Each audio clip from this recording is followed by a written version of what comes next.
Good morning students. Today we will discuss about force and pressure. So this is the chapter we are going to talk about.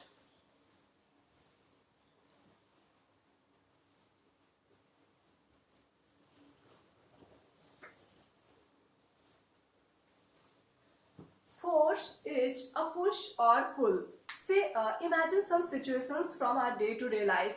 If I am lifting a bucket full of water, if I am pushing or pulling knob of a door, or if I am moving any object or dragging a toy car towards me or anything.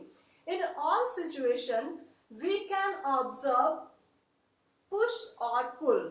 So when we apply push or pull, it is a force. We are applying a force. So force are due to interaction. A force can move a stationary object or it can cause motion in an object at rest. However, it is not applicable each and everywhere. See, if I am pushing this wall or if I am pushing this wall, there is no change in position of this wall. If you are pushing tree inside in your garden, there is no change in position of that tree. Why so? Because that force is not sufficient to push this wall or that tree. That's why sufficient force is important or needed to change position or cause a stationary object to move. So we can say that force can move a stationary object. So we'll discuss what are the different effects of force. So a force can move a stationary object. These are effects of force. So effects of force can be observed as it can move a stationary object. However, it is not applicable everywhere. As I told you, in case of wall or a tree, we can't move a wall or a tree because the force exerted by me or you is not sufficient to move a wall or a tree. So it can move a stationary object. It can change direction of moving object.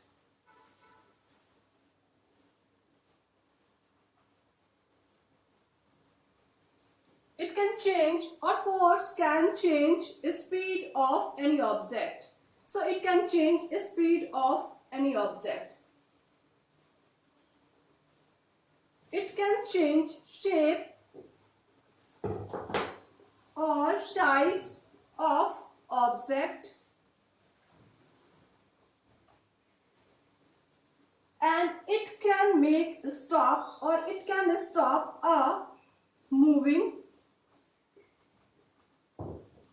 object. So these are effects of force. Like if I am saying it move a stationary object. If you drag a toy car towards yourself, by applying force, you are dragging or cause motion in that toy car. So it can move a stationary object. It change direction of moving object. See, if you are playing cricket, badminton or tennis, here you change the direction of ball by applying force. So by applying force we can change direction of moving object. It can change speed of object. If a marble is rolling, we can change the speed of rolling marble or any moving object by applying more pressure, more force, and we can cause increase in velocity or speed of that object. Now it can change shape or size. It can change shape or size of any object. Say if I have a clay or a dough, by putting force I can change the shape or size of that dough. So it is used by the pot maker in pot making. Stop a moving object. By putting force excuse me, so many times I am using the word pressure. It is not pressure, it is force. So by putting force or by applying force, we can stop a moving object. Okay, so these are the some effects of force. Now we'll discuss what is SI unit of force. So SI unit of force, oh god, SI unit of force. Force can be measured in Newton and it is denoted by capital N. So it is denoted by capital N. What is 1 Newton of force? If I am lifting a weight measure of 100 gram on my palm, if I am keeping a weight measure of 100 gram, then to uplift that weight measure or the force exerted by the weight measure on my palm vertically upward is 1 Newton of force. So what is 1 Newton of force? It is the magnitude of force to lift 100 gram. That is 1 Newton of force. So it is the force to lift 100 gram of object. Then what is 2 Newton of force? It is the amount of force needed to lift 200 gram of any object. That will be equals to 2 Newton. So it is the force required to lift 100 gram of weight. 2 Newton is the force required to lift 200 gram of force. Then we'll discuss 1 kgf, what 1 kilogram force. 1 kilogram force is the magnitude of force that is required to lift a weight of 1000 gram. So it is the force required to lift a weight of 1000 gram. That is equals to 1 kilogram force. Now we'll discuss what are the different types of force. We can broadly categorize force as, on the basis of interaction, as contact and non-contact force. So we'll discuss what are the contact force and what are the non-contact force. Contact force are the force when two objects are in contact or there is need of physical contact or some sort of interaction in between these two objects. So when one exert or impose external force on other, the effect can be seen only if the two bodies are in interaction or in contact with each other. So in case of contact force, interaction or contact is needed. Interaction or contact, or you can say physical contact. Physical contact is needed. Then only we can see effects of force. It can be further divided into muscular force, mechanical force, and frictional force. So we'll discuss what is mechanical force, muscular force. The force imposed on any object when we use the muscle. So when muscles are used to impose force, such force will be considered as muscular force. See, if I am cycling, if I am doing cycling, then the pedal is moved by applying external force. Here my muscles are used. If I am uplifting a bucket full of water, then again muscular energy or muscles are used to uplift bucket full of water.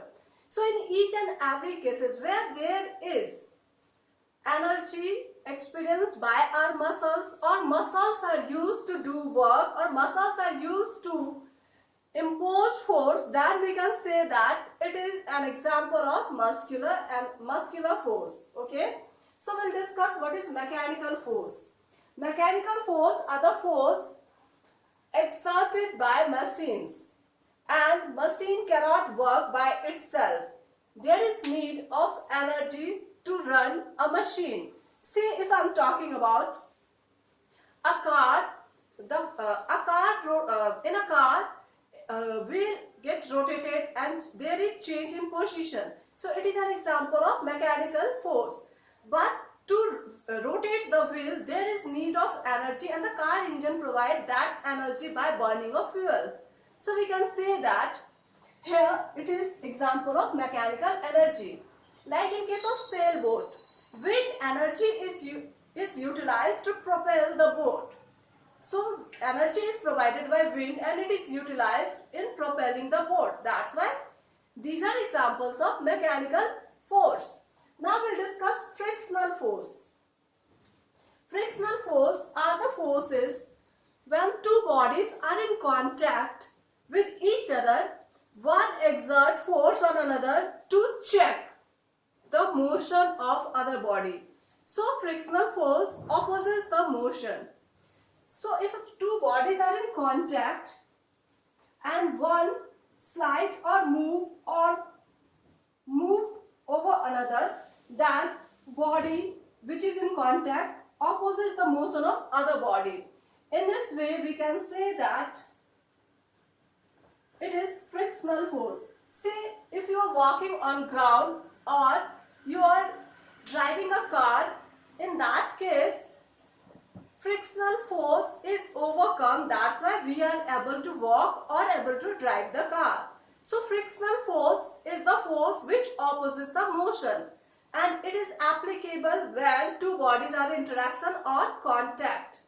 If you see the microscopic structure of even the smooth object, you can say that there are some grooves or uneven surface, and after some times the grooves get fixed with each other in a zipper lock fashion, and that's why the motion ceases and finally the body stops. So it is due to the frictional force. Frictional force opposes the motion. Now we'll discuss what are non-contact force. Non-contact force are the force experienced when two bodies are not in physical contact. Say the body are kept apart. If the two bodies are kept apart, then one body impose force or external force on another object, and then the other body experience the force imposed by other body. So in this case we can say that there is no need of physical contact or interaction. So here interaction is not needed. So interaction is not needed here, or there is no need of physical contact. Object can be placed apart. It can be further divided into three types or three parts. These are magnetic force, electrostatic force,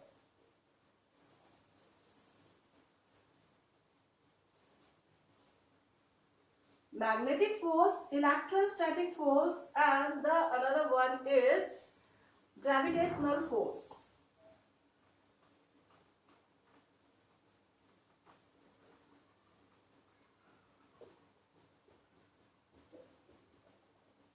Gravitational force. So we'll discuss these three forces.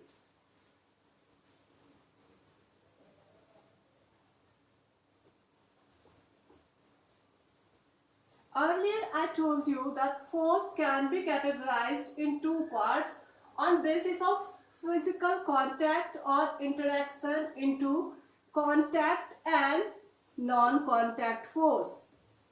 If physical interaction or contact is needed, then it is contact force. It is further divided into muscular force, mechanical force, and frictional force. Frictional force. Now we'll discuss if there is no interaction between two bodies or there is no need of physical interaction. It is further divided into magnetic force,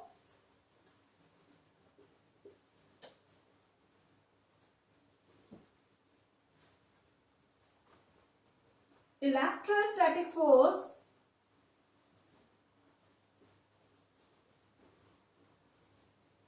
and last one is gravitational force. Gravitational force. We will discuss one by one. First, what is magnetic force? It is attractive force exerted by magnetic substance. Say if I have these magnets, there is interaction in between. There is no interaction. If there is no interaction between these two magnets, then again attractive force is exerted by these two magnets. So, if the magnetic materials are kept apart, say if the two magnets are kept apart, if the piece of iron and magnet are kept apart, or nickel or magnets are kept apart, then the attractive force exerted by magnet on such magnetic material is example of magnetic force. So we'll discuss what is electrostatic force and gravitational force. In electrostatic force, as the name suggests, this force is exerted by the charge accumulated on a body. Since the charge are at rest, it can't move, so we can say it as a static force. So it's electrostatic force when I rub a plastic scale on my hair and keep it towards in close contact. If it is not in close contact of heap of pieces of paper, then again it attracts. You can experience it by your own, or will show you in my next video. So that is example of electrostatic force. What is gravitational force? Universal law of gravity states that in universe each and every object attracts each other with a force, and the magnitude of that force is equal to product of their masses and square of distance in between them. So we'll discuss in next video these three in details and application of magnetic force, electrostatic force and gravitational force. And we'll do couple of activities to understand why we call these forces as non-contact force. So thanks for watching this video. Thank you.